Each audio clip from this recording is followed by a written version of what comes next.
हाय, मी दीपाली. आनंदी पहाट चॅनेलमध्ये स्वागत आहे तुमचं. तर आता उन्हाळ्याचं सारखं भाजी चपाती भाजी भाकरी खाऊन कंटाळा येतो. मसाले भात तरी किती वेळा खाणार आहे, म्हणून मी इथं बनवत आहे चकोल्या. चकोल्या म्हणजे आम्ही चकोल्या म्हणतो, तर तुम्ही काय काय म्हणता ते नक्की कमेंट्समध्ये सांगा. कमेंट्स करून सांगा मला. आणि गुजरातीमध्ये ह्याला डाळ ढुकली असं म्हणतात. तर मी इथं घेतलेली आहे मूग डाळ आणि तूर डाळ. तर तुम्ही मसूर डाळ पण त्याच्यामध्ये टाकू शकता. असे मिक्स डाळीचं पण वरण करू शकता. तर मी इथं मस्तपैकी तूर डाळ मूग डाळ स्वच्छ धुवून घेतलेली आहे. त्याच्यामध्ये हळद मीठ आणि थोडंसं तेल घातलं, 1 चमचा. म्हणजे तेल घातल्यामुळे कसलीही डाळ असू द्या मऊ अशी शिजते. तर आता ते शिजण्यासाठी मी ठेवणार आहे. नॉर्मल आपल्या वरण 3 शिट्ट्यामध्ये शिजतं तसं मी वरण शिजवून घेणार आहे. आता इथं घेतलेलं आहे गव्हाचं पीठ 2 वाटे घेतलं आहे आणि त्याच्यामध्ये मी 1 वाटी बेसन पीठ घातलेलं आहे. तुम्ही जास्तही गव्हाचं पीठ घेऊ शकता. तर इथं मी घेतलेलं आहे थोडासा ओवा, कसुरी मेथी, हळद मीठ आणि तिखट. तर हे सगळं आपल्याला पिठामध्ये घालायचं आहे. तर ओवा आणि कसुरी मेथी मी हातावर छान असं चोरून पिठात घालणार आहे. आणि त्याच्यामध्ये लाल तिखट वगैरे असं घातलं की चव खूप छान लागते. पिठामध्ये थोडं लाल तिखट मीठ आणि हळद घातली की, कारण आपण आमटीलाही तिखट आणि मीठ हळद हे वापरणारच आहे.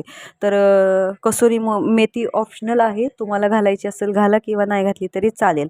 कारण गुजराती पदार्थ आहे हा, त्याच्यामुळे मी ह्याच्यामध्ये कसुरी मेथी होती घरात म्हणून मी घातली, कारण टेस्ट खूप भारी लागते. तर इथं घट्ट असा गोळा करून मी घेतलेला आहे पिठाचा आणि थोडंसं तेल टाकून ते भिजत ठेवलं आहे. पीठ थोडं भिजलं की मऊ अशा चपात्या होतात. तर इथं माझी वरण छान शिजून झालेलं आहे. तर इथं साध्या आमटीला फोडणी देते. तर फोडणीसाठी तेल, जिरं, मोहरी, थोडं आलं लसूण पेस्ट, टोमॅटो आणि कोथिंबीर घातलेली आहे. आणि आता मी तिखट आणि थोडा गरम मसाला आणि गोडा मसाला घालते आहे, हळद आणि मीठ. कारण आपण तिखट मीठ आणि हळद हे आपण पिठामध्ये भिजवताना घातलेले आहे. तर ते जास्त नको व्हायला म्हणून बघूनच घालायचं. तुमच्यावरही डिपेंड आहे तुमच्यावर की तुम्हाला तिखट किती आवडतं, असं तुम्ही घालू शकता. तर हे सगळं घालून झाल्यानंतर मी इथं वरण घातलं. तर तुम्ही बघू शकता वरण तेल घातल्यामुळे खूप असं छान डाळ शिजलेली आहे, मऊ एकदम. तर आता इथं माझी आमटीला फोडणी देऊन झालेली आहे.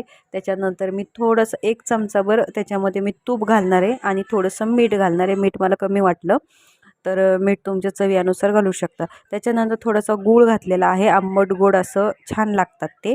तर आता इथं ह्याला उकळी येऊन द्यायची. आणि इकडं मी पीठ भिजवलं होतं ते थोडंसं पातळ झालेलं आहे, कारण त्याच्यामध्ये बेसन पीठ असल्यामुळे. तर आता इथं छान अशी चपाती त्याची पोळीसारखी पोळी लाटून घेणार आहे.